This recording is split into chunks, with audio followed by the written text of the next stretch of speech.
2023 সালে দুবাইয়ের একটি 5 তারকা হোটেলে শ্রমিক হিসেবে যাওয়ার জন্য স্থানীয় এক দালালের সঙ্গে 4 লাখ টাকায় চুক্তি হয় রংপুর মিঠাপুকুর উপজেলার ইসমাইল হোসাইনের। তবে কয়েক দফায় হাত বদল হয়ে ট্যুরিস্ট ভিসায় তিনি দুবাই পৌঁছলেও মেলেনি কোনো কাজ।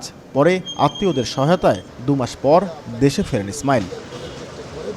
একইভাবে 3 ভাই মিলে দালালকে মালয়েশিয়া যেতে 9 লাখ টাকা দিয়েছিলেন ওই এলাকার আশরাফুল। তবে বিদেশ যাওয়া তো দূরের কথা, কষ্টের টাকাও ফেরত পাননি তারা।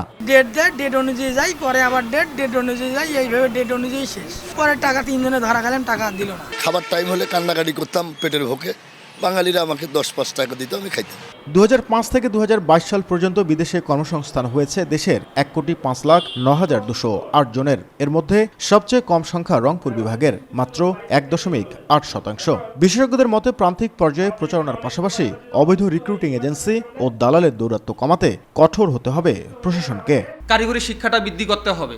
প্রপার রিক্রুটিং এজেন্সির মাধ্যমে আমাদেরকে লোকজনকে পাঠাতে হবে, যেন আমাদের লোকজন প্রতারিত না হয়। সরকারিভাবে নজরদারি রাখতে হবে। তবে দালালের দৌরাত্ম্য এজেন্সির অনিয়ম ঠেকাতে ব্যবস্থা নেওয়ার আশ্বাস কর্মসংস্থান ও জনশক্তি কর্তৃপক্ষের। সরকার যে কোনো মুহূর্তে যদি দুর্নীতি করে বা বেশি টাকা নেয় বা টাকা প্রতারণা করে, তাকে যেন আইনে আওতায় নিয়ে আসা যায়।